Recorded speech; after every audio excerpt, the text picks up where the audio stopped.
Hi class and welcome back to our classroom. Ako po si Madam Salinal at isa po akong teacher na naka-base dito sa Philippines. Sa video natin ngayon, pag-uusapan natin ang isa sa feature ng PowerPoint na pwede nating gamiting alternative sa hyperlink. Kung ikaw yung palaging nagmi-meeting, merong presentation at madalas gumagamit ng hyperlink, magandang gamitin or magandang recommendation sa iyo ang feature na ito ng PowerPoint. Ako personally, hindi ako impressed kapag maraming PowerPoint ang presentation. Lalong-lalo na kung buong folder yung nakikita natin. This time, gagamit tayo ng isang feature at ito ang object feature ng PowerPoint. So, tingnan natin kung paano natin magagamit ang feature na ito.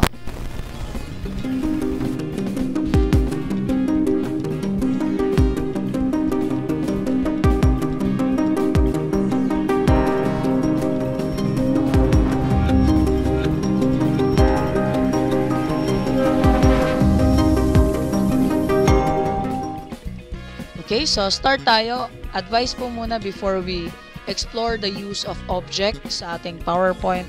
Make sure na lahat ng file na ilalagay or gagamitin natin to embed on our PowerPoint, kailangan po ito ay magkakasama sa isang folder. Kasi mamaya, ikakabit natin siya using link din. Pero dito, susundan kasi siya ng path or may susundang path yung PowerPoint para ma-open niya or madikit niya yung file na yon na nilagay natin sa ating presentation or embedded file siya. So, kailangan magkakasama siya. Tingnan natin dito kung paano natin magagamit yung object na yon.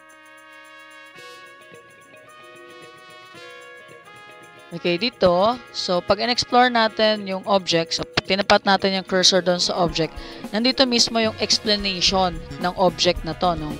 Part na to ng PowerPoint na kapag nilagay natin or ginamit natin yung feature na to, yung icon na to, magiging embed or pwede natin i-embed yung file or document sa ating PowerPoint presentation. Whereas, hindi natin kailangan magbukas pa ng folder kasi nandun na siya mismo sa slide na ginagamit natin or pinipresent natin. So, napakagandang alternative nito sa ating presentation instead of using hyperlink or opening another file para sa presentation natin. Okay, so try natin ngayon umpisahan ang paggamit ng object. So dito no, maraming possible documents or files na pwedeng magamit. So kapag nag-explore tayo, mag-try lang tayo ng different files or different format or documents na pwede natin magamit. And then bibigyan ko na kayo ng chance to explore it on your own para first-hand experience naman at pwede nyo na lang ilagay sa comment yung nangyari or nagamit ba ninyo yung ating object feature sa PowerPoint. So, sana magamit natin ito sa presentation ninyo or sa meeting ninyo. Okay, so ayan. So, tanda natin, nasa insert tab siya. Yung ginawa natin sa slide natin, nag-clear lang tayo ng layout para pag nag-insert tayo ng object, klaro yung slide natin. So, madali natin makikita kung ano man yung ilalagay natin doon. So, yung object, nasa insert tab, nasa text group. So, pag click natin yan, may dialog na lalabas. May dalawang option buttons tayo dito. So, dito, meron tayong first ay select muna tayo dito mga open file natin or create new file. So, gagamit muna tayo dito ng mga blank. So, halimbawa, meron tayong additional information na gusto natin i-embed. So, pwede po natin gumamit or indirect na paggawa ng PowerPoint. So, marami tayong pwedeng subukan. Pili tayo ng isang type dito na pwede natin gamitin. Ayan. So, pwedeng PowerPoint slideshow, presentation, macro-enabled. So, pwede nyo pong gamitin. May Excel, may Word, may image. Tingnan niyo po kung ano yung mag-suit dyan sa inyong presentation. May mga file kasi na kailangan i-install. And then kapag may napili ka, click an icon or display as icon. So meron siyang default icon. Bawat file or bawat type na pinili natin, may icon yan. And then pwede natin baguhin yung icon. Kung may selection, pwede natin baguhin or palitan. So try natin. Yan. And there you go. You have now a new PowerPoint. So, ginagamit ito kung halimbawa may additional file ka na gusto mong ipakita na separate dun sa PowerPoint. So, ito ginagamit lang halimbawa kung meron kang additional information. So, type tayo dito. Try lang natin. And then, we have to save this. Okay?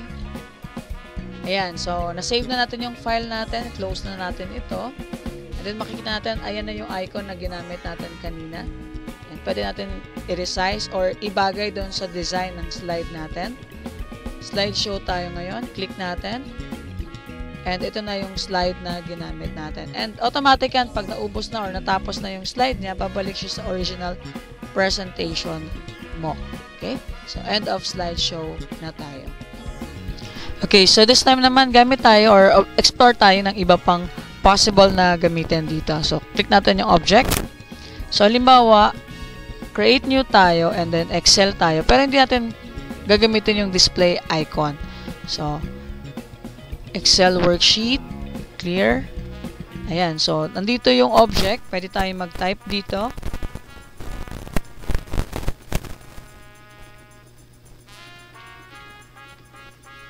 Ayan. So, dito, ayan, adjust natin. Ayan. Okay. So, slideshow natin. Tingnan natin yung itsura. Ayan. So, nag-display yung Excel mismo doon sa ating slide. Okay? So, try natin. Paano naman yung isang option? Object. Ayan. So, explore na lang natin yan sa ating kanya-kanyang presentation. Kung ano man yung possible natin gamitin. And then, meron tayong create from file. Halimbawa, meron tayong existing na file. So, click natin.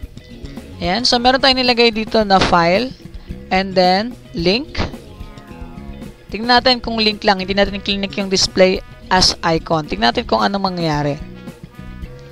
Ayan. So, na-copy dito sa slide natin yung mismong slide. Tingnan natin kung yung content. So, ayan. Naging hand cursor na yung ating gamit dito. So, arrow cursor, hand cursor. Pag-click natin, ayan. Lumalaki siya and ayan. Yung content. And then, babalik siya dun sa original presentation. Okay? Now, paano kung maglalagay tayo ng icon? So, ito, tabi natin. Ayan. So, yung mismong file ang didikit dito sa ating slide. So, object, create a file. Ayan, may file tayong nilagay dito. And then, display as icon. Meron tayong icon. Palitan natin. Then, click natin yung OK. So, meron tayong ayan, meron tayong icon ng PowerPoint. Tingnan naman natin kung paano siya magpe-present. So, slideshow tayo. Ayan. So, nagbukas po yung ating slideshow dito. At kapag naubos na po yan, babalik po yan sa original presentation natin.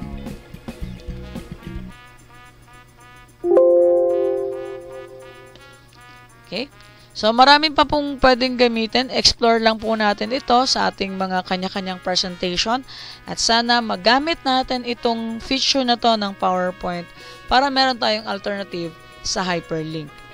Yan lang po. Maraming salamat po at sana nagustuhan ninyo ang video natin ngayon. To God be the glory. Always remember, be kind to one another. God bless. Maraming salamat po sa panonood at kung nagustuhan ninyo ang video natin ngayon, pakiclick na lang ang like button at i-share na rin para marami pang maabot ang ating klase. I-click nyo na din ang subscribe button at ang notification bell para maging updated kayo sa susunod pa nating klase. Thank you very much and always remember to be kind to one another. God bless. I get what I want. I turn a business out of nothing into something I love.